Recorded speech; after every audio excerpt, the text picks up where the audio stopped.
नमस्कार दोस्तों, मैं एस्ट्रोलॉजर सचिन स्वागत और अभिनंदन करता हूं अपने सभी प्रिय दर्शकों का।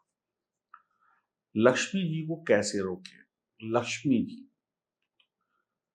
लक्ष्मी के बिना ये जीवन अधूरा, पैसे के बिना ये जीवन अधूरा।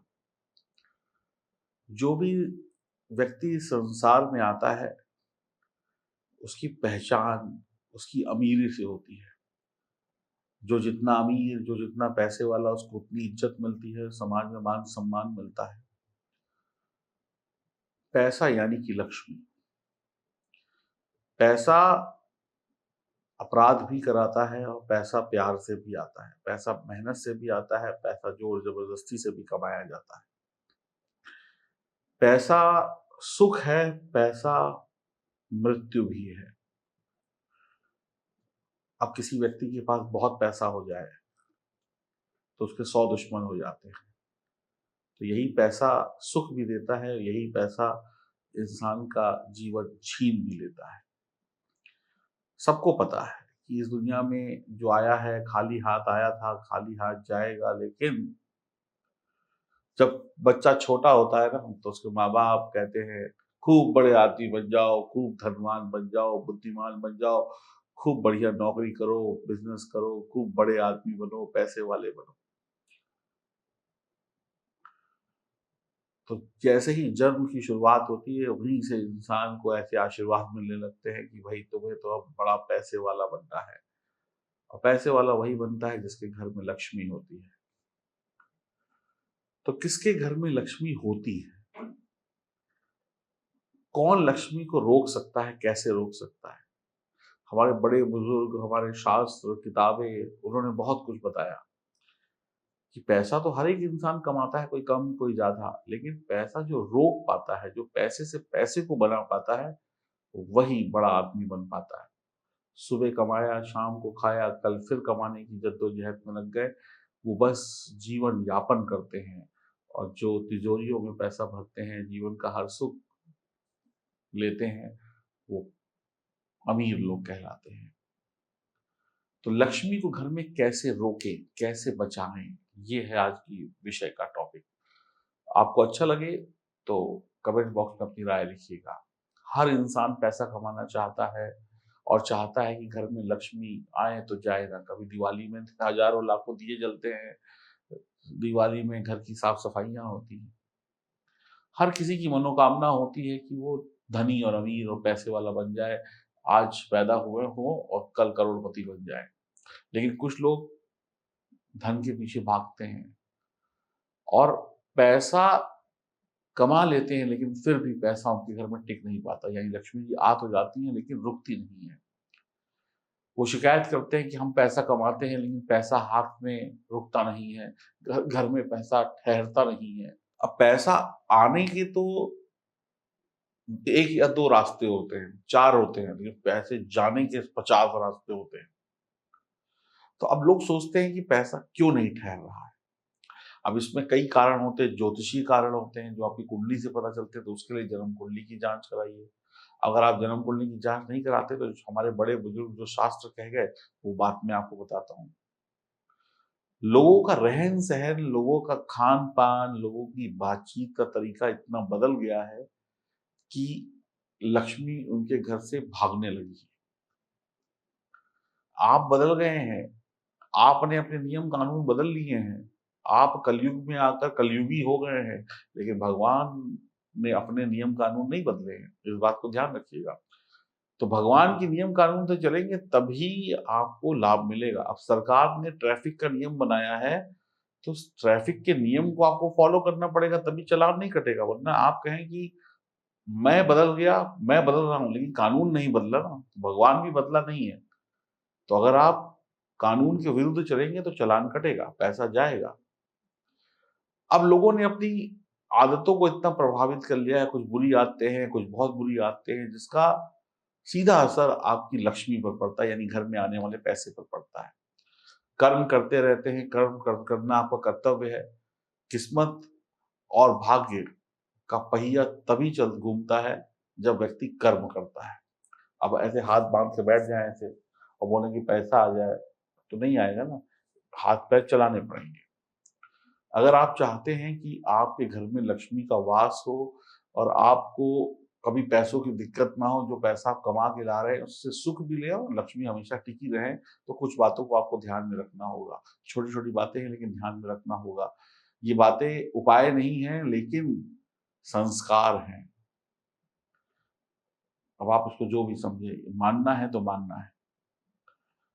ऐसे संस्कार जिनको हमारे बड़े बुजुर्गों ने हमें सिखाया और हम मॉडर्न बन गए, मॉडर्न ज़िंदगी में आ गए, उन्हें भूल गए। हम बड़े आदमी बन गए, हमने टाई लगा ली, हमने विदेशों में पढ़ाई कर ली, हमने बड़े-बड़े स्कूल कॉलेजों में पढ़ाई कर ली। और मैं आपको एक बहुत अच्छी-सी बात बताता हूँ, जो अमीर है ना वो आज अपने संस्कार से जुड़ा हुआ है। वो विनम्र है। जिसके पास जितना पैसा है वो उतना विनम्र है, और जिसके पास नहीं है वो उतना ही उत्पात मचाता है। कुछ 4-5 बातें मैं बताऊँगा, अगर इसका आप अनुसरण करते हैं, इन संस्कारों को अपनाते हैं, और जो बातें बताऊँगा कोई नई बातें नहीं, आपको पता है, बस आप भूले बैठे हो, मैं याद दिला रहा हूँ, तो आपके जीवन में पैसा आ जाएगा। नंबर 1, अतिथि देवो भव, यानी मेहमान का स्वागत करना। मैं ये बहुत छोटी-सी लाइन है। अब हमारे घर में कोई मेहमान आ रहा है, अरे वो क्यों आ रहा है? हमारे घर में आएगा, कहाँ सोएगा, कहाँ बैठेगा? अरे खाना बनाना पड़ेगा, खाना पकाना पड़ेगा, गंदगी कर देंगे। अरे ये लोग तो अच्छे नहीं हैं, इन्होंने हमें तो कभी अपने घर बुलाया नहीं, ये हमारे घर क्यों आ रहे हैं?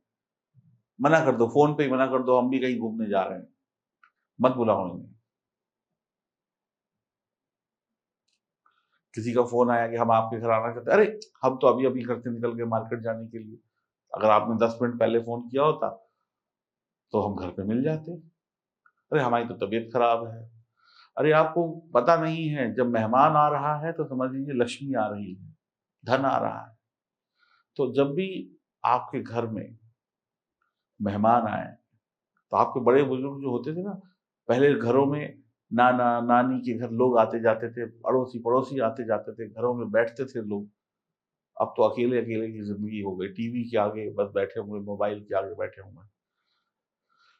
कुछ दिनों बाद लोग महिला पुरुष से शादी नहीं करेंगे, टीवी से शादी कर लेंगे। ऐसा वक़्त भी आएगा, आप देखिएगा, इस बात को याद रखिएगा, 10-20 साल बाद लोग टीवी से, रोबोट से शादी कर लेंगे। क्योंकि सबको बटन दबाने की आदत पड़ जाएगी। तो आपके बड़े-बुजुर्ग कहते थे कि घर में मेहमान आए तो उनको बैठाओ, खिलाओ-पिलाओ, सत्कार करो। भगवान के समान होते हैं मेहमान।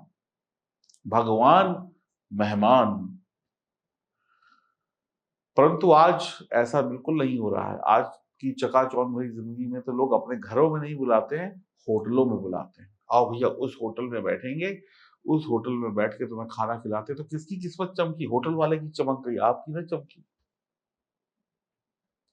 पहले लोग पकवान बनाते थे, दही बड़े बनाते थे, हलवा बनाते थे, पूड़ी बनाते थे, अब तो फ़ोन पे मिलाते हैं और ऑर्डर मँगाते हैं। अरे घर पे जब आप खाना पकाते हैं, लक्ष्मी का वास होता है, क्योंकि उसमें भाव होता है। समझ रहे हैं? तो आप होटल वालों की किस्मत चमका रहे हैं, और होटल वाले आप देखते हैं, जिस होटल में आप खाना खाने जाते हैं, आज एक था, 3 महीने बाद दूसरा खोलता है, चौथा खोलता है, 50वाँ खोलता है, और आप बस उसी कुर्सी पे बैठते हैं, खाते हैं, पीते हैं, चले आते हैं।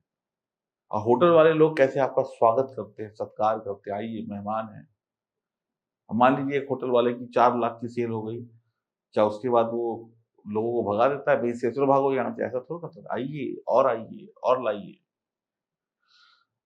तो मेहमानों का स्वागत करिए, अगर मेहमान आ रहे हैं तो उनको बुलाइए, बिठाइए, खिलाइए, पिलाइए, और अपनी जन्म कुंडली की जाँच करा लीजिए, तो मैं ये भी बता दूँगा कि क्या चीज़ खिलाएँ, क्या चीज़ पिलाएँ, जिससे दिन दूनी रात चौगुनी तरक्की हो, लक्ष्मी का वास हो आपके घर में। शाम को अगर कोई सजी-सवरी सुहागन महिला आपके घर आती है तो समझ लीजिए साक्षात लक्ष्मी आ गई। मेहमानों को बुलाइए, वो खुद से आ रहे हैं तो अच्छी बात है। बस इस बात का ध्यान रखिए कि उनकी आदर-सत्कार हो, खाना-पीना, रहना, सोने का इंतज़ाम हो।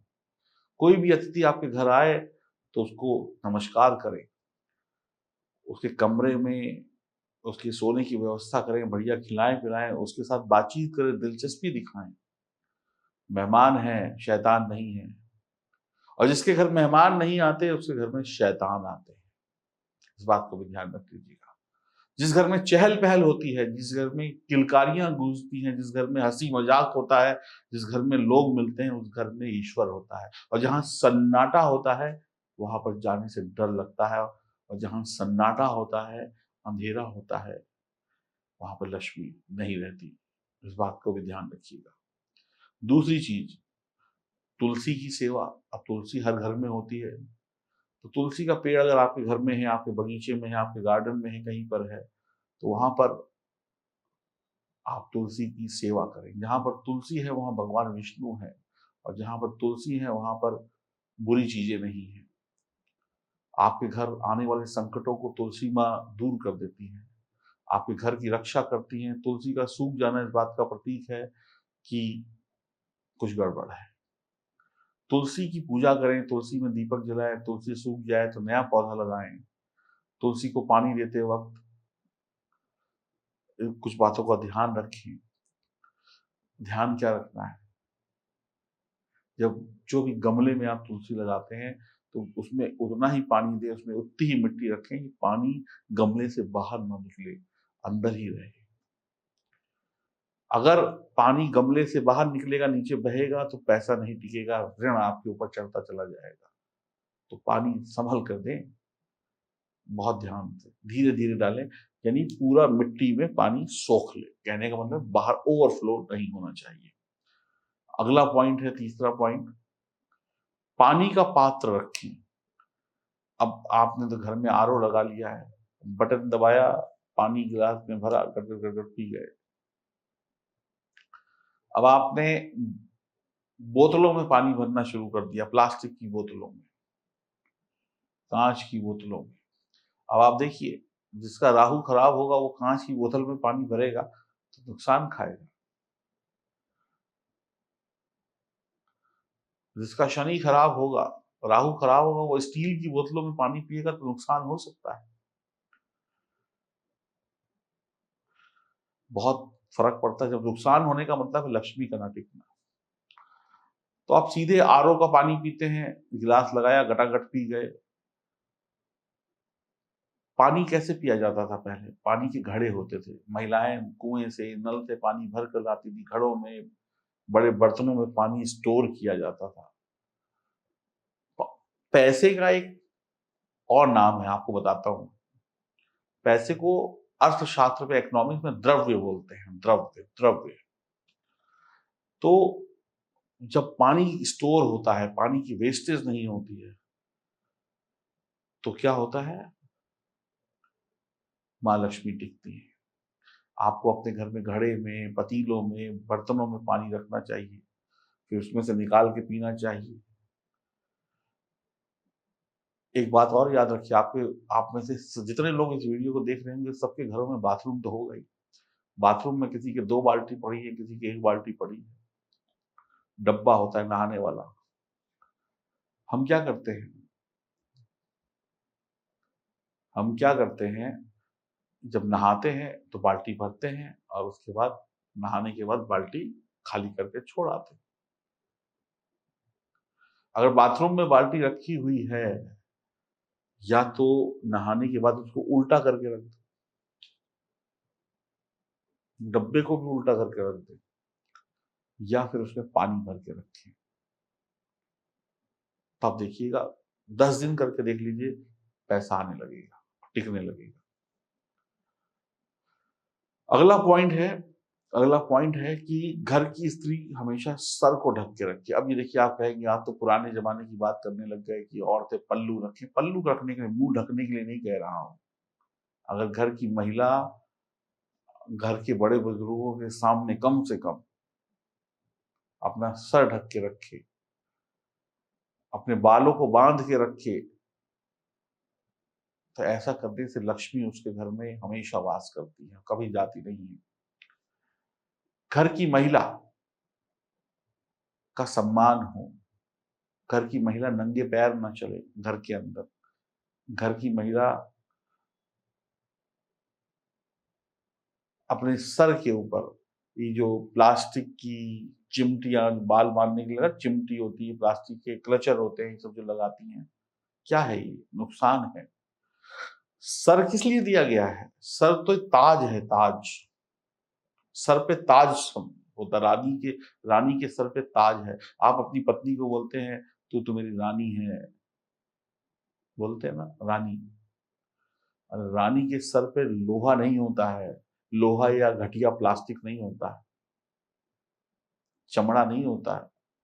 रानी के सर पे हीरे मुकुट होते हैं, हीरे मोती जवाहरात होते हैं। अरे हीरे जवाहरात मोती आप नहीं लेके दे सकते तो कम से कम अपनी कमाई में से अपनी पत्नी को 2 सोने की चिमटियां बना के दे दें।